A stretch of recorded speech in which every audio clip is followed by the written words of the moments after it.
Standard 10 mathematics chapter number 10। Chapter number 10 में आपको दिया हुआ है सर्कल। बोर्ड की एग्जाम में चैप्टर में से 6 मार्क्स का आता है। तो सबसे पहले सर्कल का देखना है हमें डेफिनेशन। स्टैंडर्ड 9 में मोस्ट ऑफ इंफॉर्मेशन हमने पढ़ा था, फिर से एक बार रिपीट करते हैं। सबसे पहले सर्कल का definition, the set of points lying in a plane at a fix point in the plane is called a circle.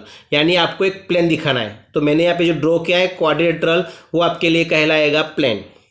Fix point, तो यहाँ पे फिक्स पॉइंट में दिखाता हूँ ओ, ये फिक्स पॉइंट हो गया।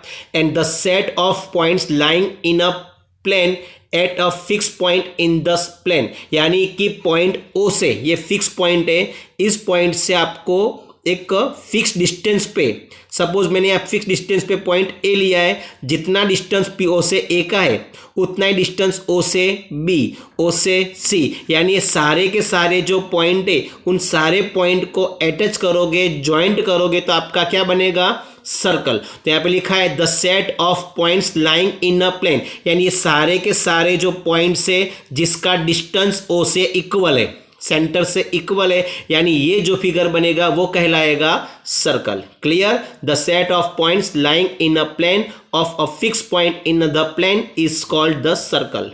नाउ रेडियस, रेडियस किसको बोलना है?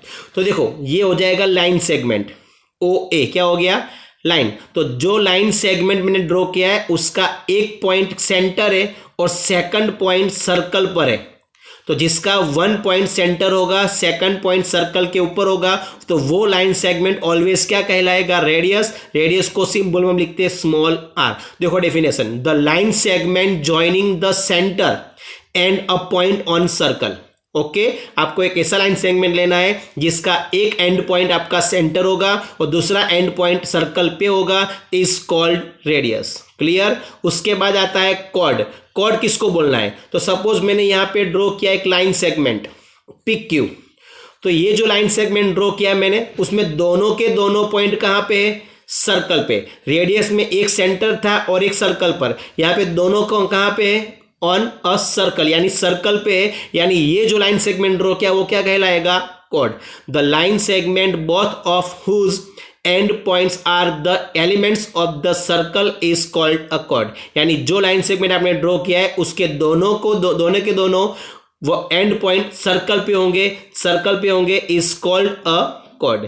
उसके बाद आता है second of a circle. Second of a circle यानी जो मैंने अभी कॉर्ड ड्रॉ किया है उस कॉर्ड को आगे पीछे बढ़ा देना है, यानी कि लाइन सेगमेंट में से आपको उसको बनाना है लाइन, और ये जो लाइन ड्रॉ किया मैंने उसको बोलते हैं सेकंड ऑफ अ सर्कल। देखो लिखा है यहाँ पे, when a line intersect a circle into two distinct point is called, यानी कि the line is called a second of a circle. यानी कि जो लाइन सर्कल को दो पॉइंट में इंटरसेक्ट कर रही है वो लाइन आपके लिए कहलाएगा सेकंड ऑफ द सर्कल, और ये सेकंड ऑफ द सर्कल आपका कॉर्ड में से ही पास होगा।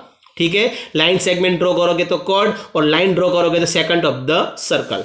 उसके बाद आपको दिया हुआ है डायमीटर। उसके बाद यहाँ पे आपको क्या दिया हुआ है, डायमीटर। तो उसका डेफिनेशन देखते हैं, if a chord of a circle passes through its centre, यानी कि जो कॉर्ड सेंटर में से पास होगी।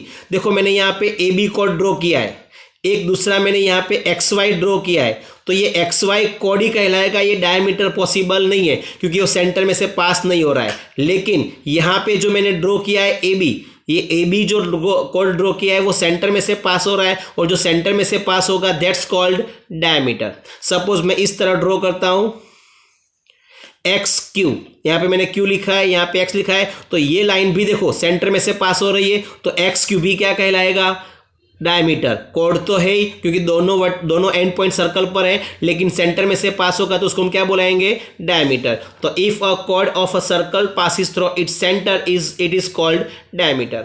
उसके बाद का पॉइंट लिखा है कि three possibilities in intersection of a line and circle in the same plane. यानी कि देखो सपोज जब ये फिगर मैंने ड्रॉ किया है, उसमें से ये लाइन निकाल देता हूं, तो सर्कल और लाइन दोनों के बीच में 3 पॉसिबिलिटी मिलती है। पहली क्या, कि लाइन सर्कल को इंटरसेक्ट नहीं कर रही है। देखो ये लाइन ड्रॉ में क्या है, ये लाइन सर्कल को इंटरसेक्ट नहीं करेगी।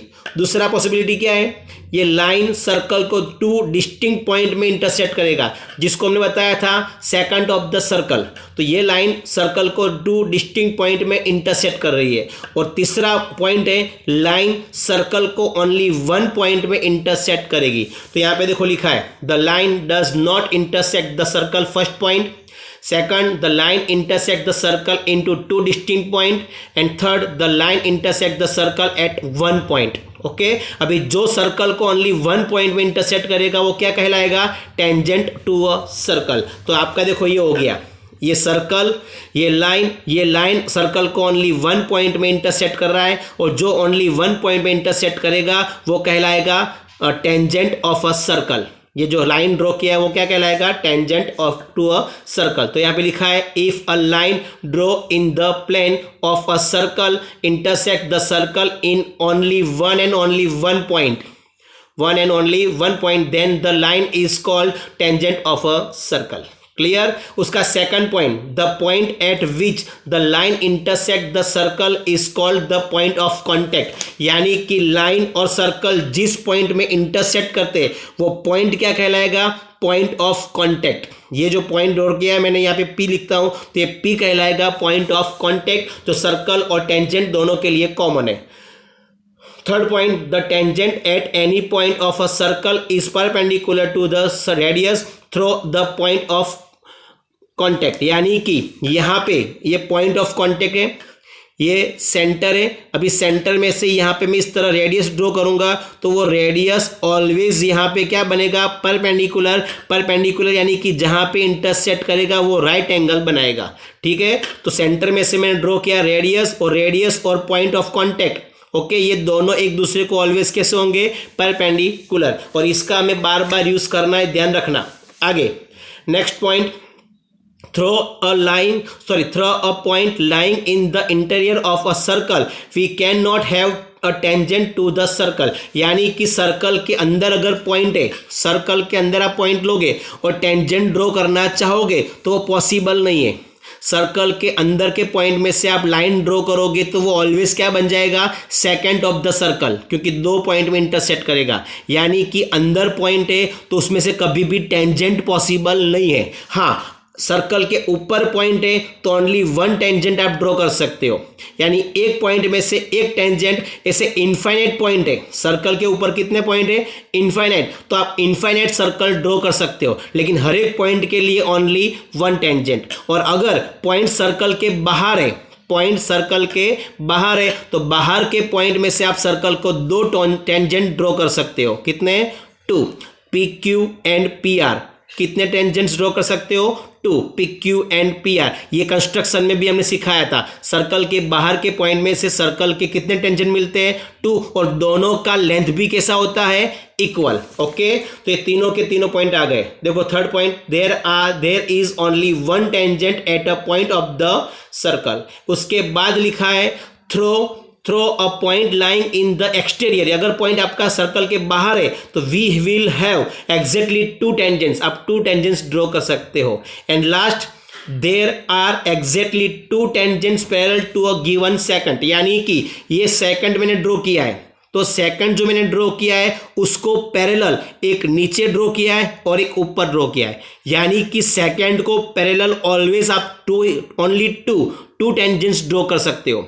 सेकंड जो ड्रॉ किया है उसके पैरेलल आप ओनली टू टेंजेंट्स ड्रॉ कर सकते हो। पैरेलल लिखा है इसके लिए, बाकी इनफाइनाइट आप ड्रॉ कर सकते हो, लेकिन जो भी आपको सेकंड दिया है उसको पैरेलल ओनली टू टेंजेंट्स हम ड्रॉ कर सकते हैं।